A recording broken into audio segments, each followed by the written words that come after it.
والصلاة والسلام على أشرف الأنبياء وخاتم الأنبياء والمرسلين وعلى آله وأزواجه وأصحابه وأتباعه أجمعين.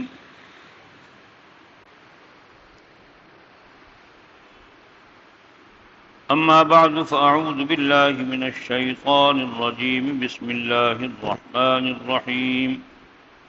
ومن يطع الله ورسوله فقد فاز فوزا عظيما. صدق الله مولانا العظيم وبلغنا رسوله النبي الكريم ونحن على ذلك من الشاهدين والشاكرين والحمد لله رب العالمين. سب حضرات محبت کے ساتھ، عقیدت کے ساتھ، احترام کے ساتھ اور خصوصاً عبادت کی نیت سے درود پاک تلاوت فرما لیں. اللہم صلی علی محمد وعلی آل محمد کما صلیت علی ابراہیم وعلی آل ابراہیم انک حمید مجید. اللہم بارک علی محمد وعلی آل محمد كما باركت على إبراهيم وعلى آل إبراهيم إنك حميد مجيد. اللهم صل على محمد وعلى آل محمد كما صليت على إبراهيم وعلى آل إبراهيم إنك حميد مجيد. اللهم بارك على محمد وعلى آل محمد كما باركت على إبراهيم وعلى آل إبراهيم إنك حميد مجيد. جزا الله عنا سيدنا محمد ما هو أهله صلى الله عليه وسلم. میرے انتہائی قابل احترام معزز و مکرم سامعین کرام و حاضرین کرام، اللہ تعالیٰ آپ سب حضرات کو بہت بہت جزائے خیر عطا فرمائے. آپ محض اللہ کی رضا کے لیے دور دراز سے قریب سے تشریف لائے ہیں. یہ اللہ کے ساتھ محبت اور اللہ جل شانہ کے ساتھ تعلق کا یہ مظاہر ہے کہ آپ محض اللہ کے نام لینے کے لیے تشریف لے آئے. اللہ آپ کی برکت سے میری اصلاح فرما دیں اور ذکر کی برکت سے ہم سب پر رحم فرمائیں اور ہماری اس مجلس کو قبول فرما کے ہماری بخشش کا ذریعہ بنا دیں.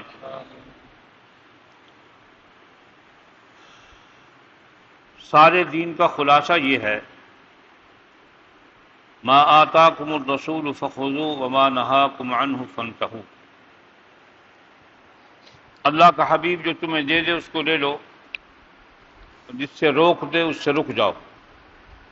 یہ سارے دین کا خلاصہ ہے. اسی کا نام اللہ کی اطاعت اور اللہ کے رسول کی اطاعت ہے. جہاں آدمی نے اپنی مرضی کو دین میں داخل کیا وہاں گمراہ ہو گیا، اور پوری ملت اسلامیہ کی تاریخ کی طرف توجہ فرمائیں. جب تک لوگ نبی علیہ الصلوۃ والسلام کی اطاعت کرتے رہے، اللہ کے احکامات پر چلتے رہے، اللہ نے مسلمانوں کو کبھی ذلیل نہیں کیا. چھوٹی سی مثال، حقیقت میں بہت بڑی مثال ہے. سیدنا صدیق اکبر رضی اللہ تعالی عنہ جب مسند خلافت پر جلوہ افروز ہوئے، آپ علیہ الصلوۃ والسلام ایک جیش روانہ فرما چکے تھے جو جیش اسامہ کے نام پر مشہور ہے. سیدنا اسامہ چھوٹی عمر کے آدمی تھے، لیکن حضور علیہ الصلوۃ والسلام کے انتخاب کی وجہ سے بڑے ہو گئے، اور حضور کا انتخاب یوں سمجھیے کہ اللہ کی وحی کے ذریعے ہے. آپ کے تمام امور دینی دنیاوی وحی کے ماتحت ہوتے تھے. اگر کہیں آپ نے اپنی ذاتی رائے کے مطابق کو فیصلہ فرمایا اور اللہ کو قبول ہوا تو تائید ہو گئی، اور اگر اللہ کو قبول نہ ہوا تو اللہ نے اس پہ تنبیہ فرما دی کہ یہ کام ایسا نہیں، ایسا کر لیں. سارے صحابہ، مختصر وقت ہے، سارے صحابہ اس وقت اس خیال میں تھے کہ نبی علیہ الصلوۃ والسلام کے دنیا سے سفر کرنے کے بعد فتنے کھڑے ہو گئے ہیں۔ حضور کے زمانے میں ہی فتنے کھڑے ہو گئے تھے، 2 3 4 مدعیان نبوت کاذبین، انہوں نے نبوت کے دعوے شروع کر دیے۔ بعض منافقین جو صحیح طور پر مسلمان نہیں ہوتے دھوکہ دیتے تھے۔ قرآن بھی کہتا ہے کہ یہود و نصارہ میں سے بعض لوگ ایسے منافق تھے کہ انہوں نے فیصلہ کر رکھا تھا کہ مسلمانوں کو گمراہ کرنے کے لیے ہر روز اپنے آپ کو بدلو۔ وقالت طائفة من اہل الكتاب لو يضلونكم وما يضلون الا انفسهم وما يشعرون۔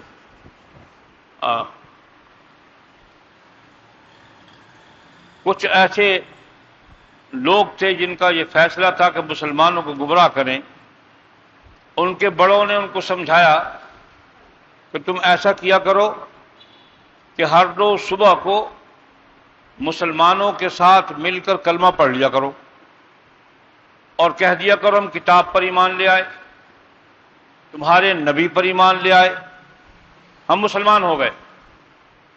استغفر اللہ العظیم۔ اور جب شام ہو جائے تو اس وقت پھر تم یوں کہا کرو کہ ہم نے تمہارے دین کو قریب ہو کر دیکھ لیا، استغفر اللہ، تمہارا دین جھوٹا ہے، کتاب جھوٹی ہے، تمہارا نبی سچا نہیں ہے، لہذا ہمارا دین سچا ہے، ہم دوبارہ یہودیت کی طرف لوٹتے ہیں۔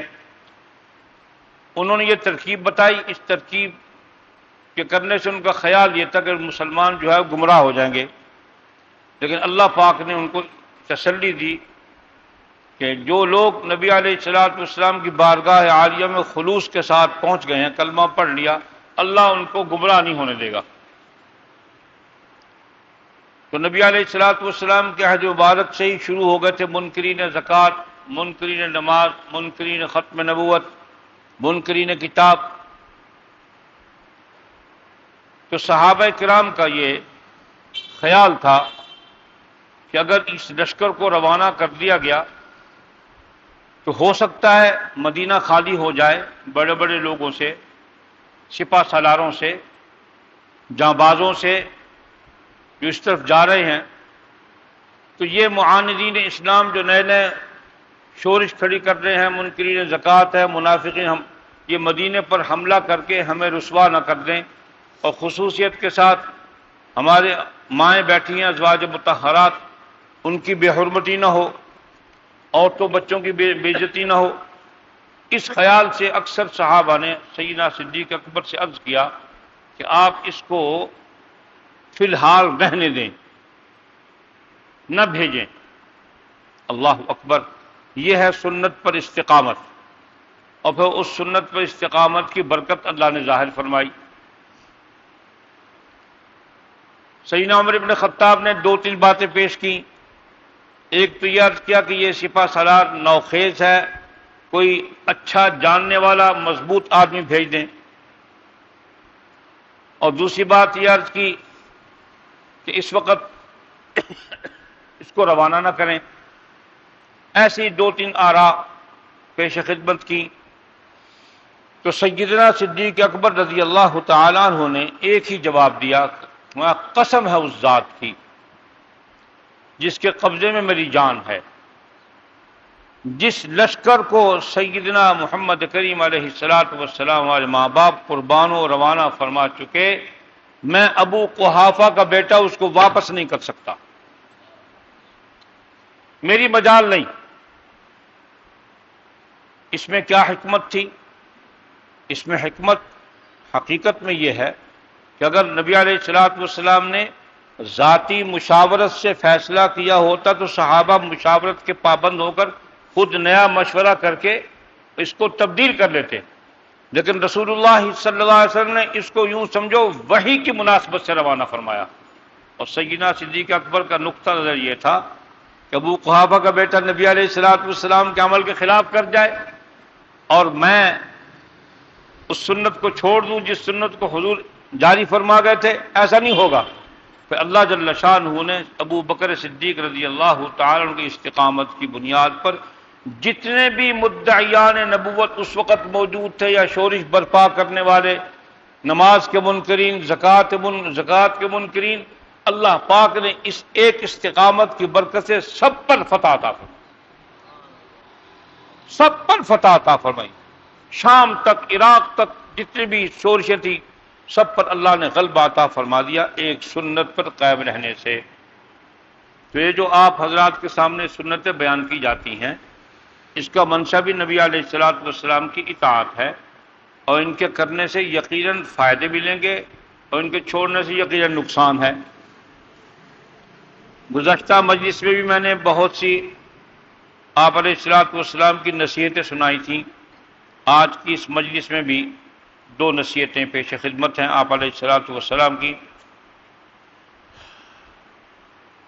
آپ نے حضرت ابوذر غفاری رضی اللہ تعالیٰ عنہ سے فرمایا کہ وہ شخص کامیاب اور بامراد ہوا جس کے دل کو اللہ نے ایمان کے لیے خالص کر دیا۔ نصیحت ہے نا، اس میں دین کی بنیاد آ گئی کہ خلوص کے ساتھ جس نے کلمہ پڑھ لیا، اس کے دل میں توحید اور نبوت گھر کر گئی، وہ کامیاب ہو گیا، اور جس کے دل میں شک رہا، توحید کے بارے میں، نبوت کے بارے میں شک رہا، وہ ناکام ہے۔ فرمایا وہ شخص کامیاب اور بامراد ہوا جس کے دل کو اللہ نے ایمان کے لیے خالص کر دیا اور اس کے قلب کو صحیح سالم بنا دیا، قلب کو صحیح سالم بنا دیا، یعنی جس کے دل کو ایسا صاف ایمان و یقین نصیب فرمایا جس میں شک یا نفاق کی کوئی آمیزش اور کوئی گنجائش نہیں، ایسا صاف جس کا دل ہو جائے وہ کامیاب و بامراد ہے۔ ہم سب کو صاف دل ہی چاہیے نا، اور رسول اللہ صلی اللہ علیہ وسلم نے فرمایا کہ تمہارے وجود میں ایک گوشت کا لوتھڑا ہے، اگر وہ ٹھیک ہو گیا تو سارا جسم ٹھیک ہو گیا، الا وہی القلب، یاد رکھو وہ دل ہے، اس دل پر ہی سب کچھ ہوتا ہے۔ کفر کا نزول بھی دل پر ہے، اور نور کا، وحدانیت کا اور ایمان کا نور کا نزول بھی اسی پر ہے۔ اللہ ہم سب کو صاحب ایمان بنا دے، ہمارے دل کو پاک صاف کر دے۔ اور فرمایا حسد و کینہ جیسے باطنی امراض سے بھی اس کے دل کو پاک کر کے سلیم بنا دیا۔ وہ آدمی کامیاب ہو گیا جس کے دل میں حسد پیدا ہو گیا، کینہ پیدا ہو گیا، بغض پیدا ہو گیا، ریا پیدا ہو گئی، نفاق پیدا ہو گیا، تکبر پیدا ہو گیا، بڑائی پیدا ہو گئی، حرص و لالچ پیدا ہو گئی، اس کا دل صاف نہیں ہوا۔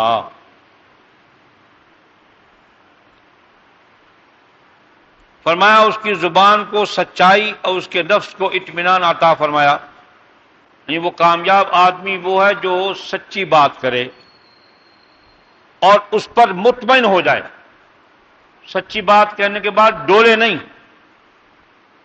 تبھی کامیابی ہوگی۔ جیسے قرآن پاک نے تعریف کی، ان الذین قالوا ربنا اللہ ثم استقاموا، جس نے کہہ دیا اللہ ایک ہے، ہمارا رب ہے، پھر اس پر جم گیا، ڈٹ گیا، کھڑا ہو گیا، تتنزل علیہم الملائکہ، پھر اللہ اس پر اپنے فرشتے بھیجتے ہیں، ورنہ تو پھر آدمی تنہا ہی رہ جاتا ہے اگر بغیر استقامت کے کام کرے تو فرمایا سچ کہو۔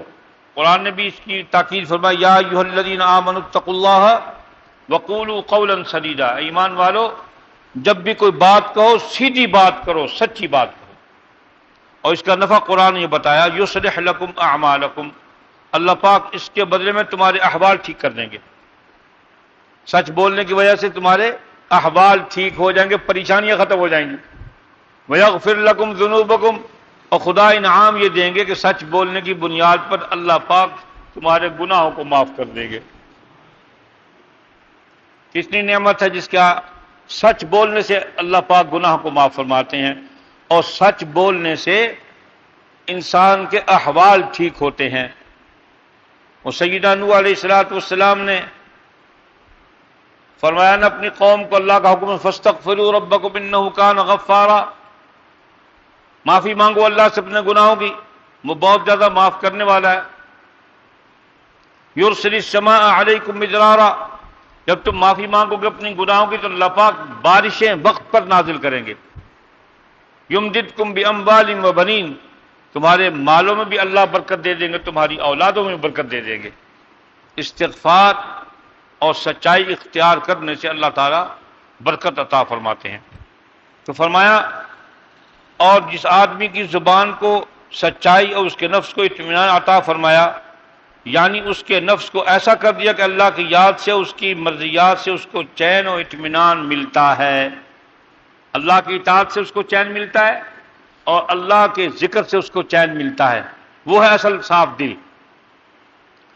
اور اس کی طبیعت کو سیدھا اور درست کر دیا، وہ برائی کی طرف نہیں چلتی۔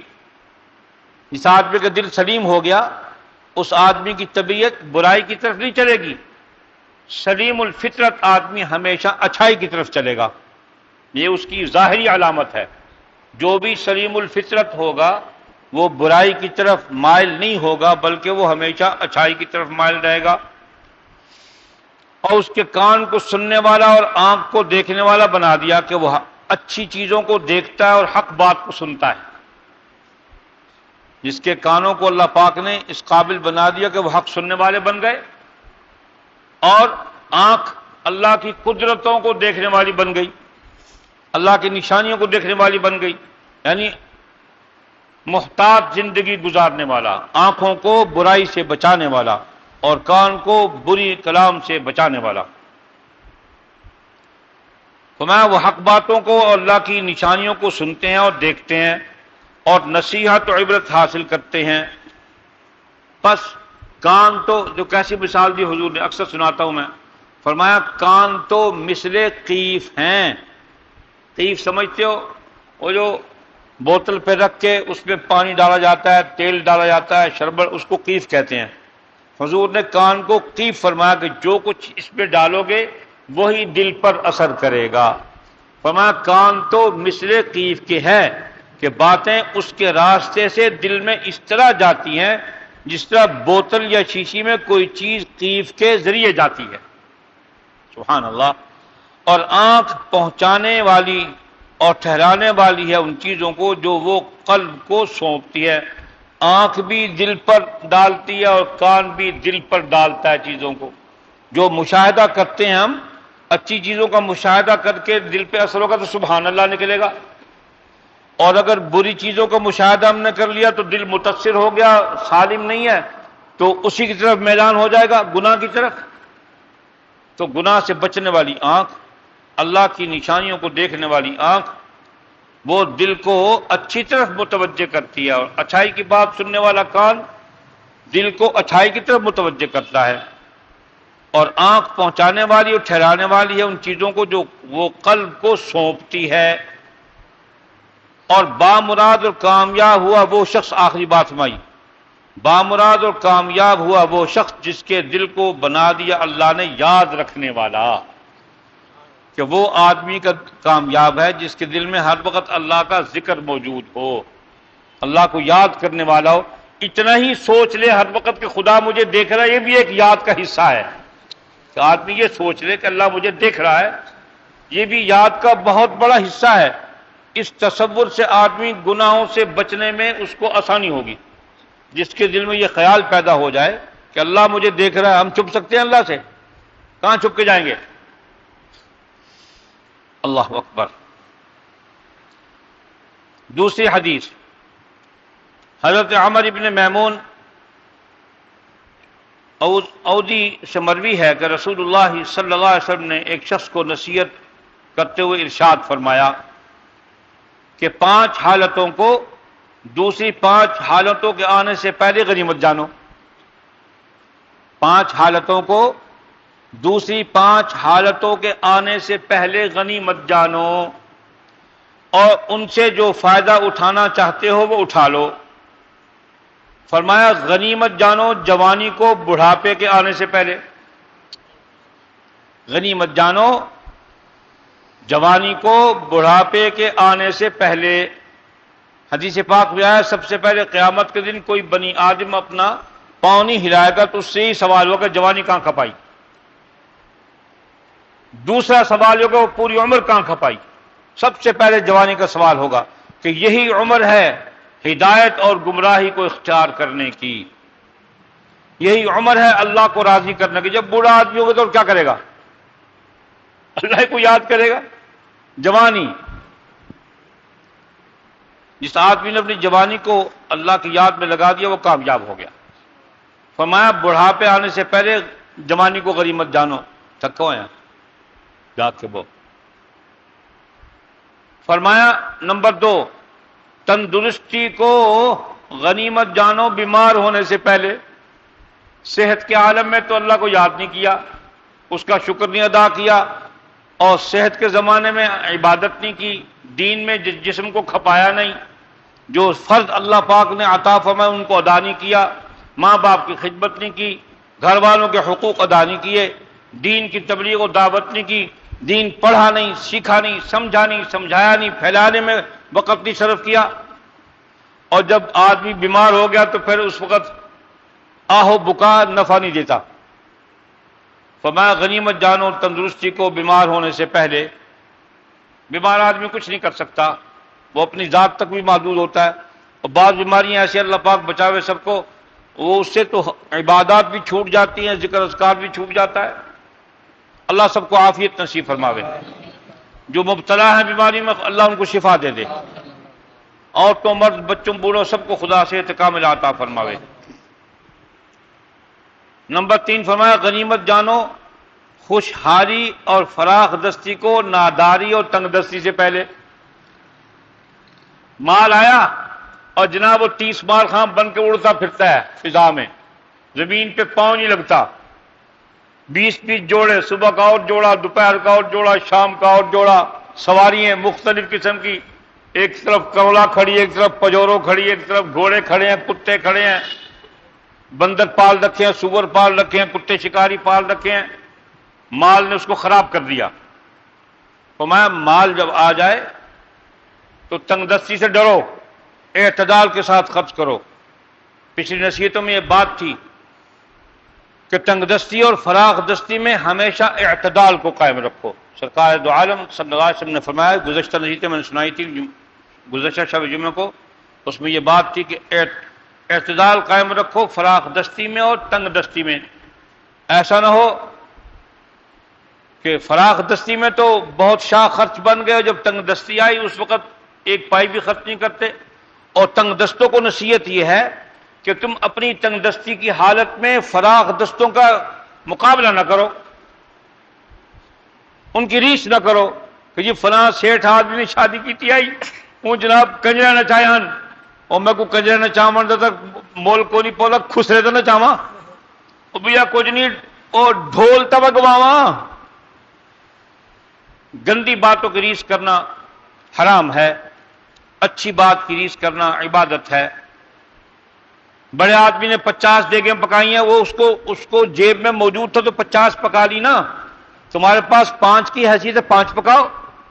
تمہیں کالے کتے نے کاٹا ہے، تم اس کی ریس کرتے ہوئے 50 دیگیں پکا کے شور لینا چاہتے ہو. تو فلاس ہے موچی ٹھیک ہے صحیح، لوہار ٹھیک ہے، درخان ٹھیک ہے، انہیں سارے برادری کو روٹی کھوائی جناب 40 دیگیں پکائے. یہ بات سننے کے لیے. اور میں فراخ دستی اور تنگ دستی میں اعتدال قائم کرو. غنیمت جانو خوشحالی اور فراخ دستی کو ناداری اور تنگ دستی سے پہلے. اور جو فراخ دستی میں عادتیں گندی پڑ جائیں نا، پھر جب آدمی پر تنگ دستی آتی تو وہ بھکاری بنتا ہے، اپنی عادت پوری کرنے کے لیے بھیک مانگتا ہے، دوستوں کو تنگ کرتا ہے، بیوی بچوں سے لڑتا ہے، ان کے زیورات کو بیچتا ہے، مال کو بیچتا ہے. عادت جو پوری نہیں ہوتی، باہر جو اپنی ٹہل بنائی ہوئی تھی وہ ٹہل پوری نہیں ہوتی، دوستوں کو کھلانا پلانا، شاہ خرچیاں، پھر وہ گھر کو بیچ کر وہ پورا کرتا ہے. اس لیے آقا نامدار صلی اللہ علیہ وسلم کی نصیحت کو قابو میں رکھ لو کہ تنگ دستی ہو تو بھی اعتدال کو نہ چھوڑو، فراخ دستی ہو تو بھی اعتدال کو نہ چھوڑو، اور فراخ دستی کو ناداری اور تنگ دستی سے پہلے غنیمت جانو. صلی اللہ علیہ وسلم نے فرمایا. نمبر 4 فرمایا غنیمت جانو فرصت اور فراغت کو مشغولیت سے پہلے. ایک آدمی فرصت میں موجود ہے، اللہ کی یاد سے غافل ہے، قرآن نہیں پڑھتا، نماز نہیں پڑھتا، نوافل نہیں پڑھتا، ذکر اذکار نہیں کرتا، کوئی کام نہیں کرتا، اس کو فرصت تھی، اب جب مشغولیت ہو گئی تو پھر تو یہ کام چھوٹ جائیں گے نا۔ فرضوں کا وقت بمشکل تمام ملتا ہے، ملازم پیشہ بیٹھا ہے، ملازم پیشہ، اور ملازم بیٹھے ساتھی، ڈیوٹی پر جانا ہے، کون اشراق پڑھے گا، کون چاشت پڑھے گا، کون عوامی پڑھے گا، تھک ٹوٹ کے آیا، یا کسان ہے صبح سے ہل چلا رہا ہے، 12 بجے فارغ ہوا، اس کی بلا پڑے گی بیٹھ کے نفل، وہ غنیمت سمجھے گا 4 رکعت فرض پڑھ لے تو اس کے لیے بڑی بات ہے۔ تو آپ نے فرمایا غنیمت جانو فرصت فراغت کو مشغولیت سے پہلے۔ آپ زر سے لکھنے والی نصیحتیں ہیں، باندھ لو پلے۔ اور آخری بات یہ فرمائی غنیمت جانو زندگی کو موت آنے سے پہلے، صلی اللہ علیہ وسلم۔ زندگی کے ساتھ یہ اعمال وابستہ ہیں، اچھائی برائی زندگی کے ساتھ ہے، موت آنے کے بعد تو قبر میں کوئی اعمال نہیں ہے، اعمال کی شریعت یہاں ختم ہو گئی، وہاں تو پھر جزا کی شریعت شروع ہوئی ہے، بدلہ شروع ہوگا، اور یہ بڑا لمبا سفر ہے دوستو، قیامت تک کا سفر ہے، قبر میں پڑے رہیں گے۔ استغفر اللہ العظیم۔ اگر تو ایمان پر خاتمہ ہو گیا تو قبر جنت کے باغوں میں سے باغ بن جائے گی۔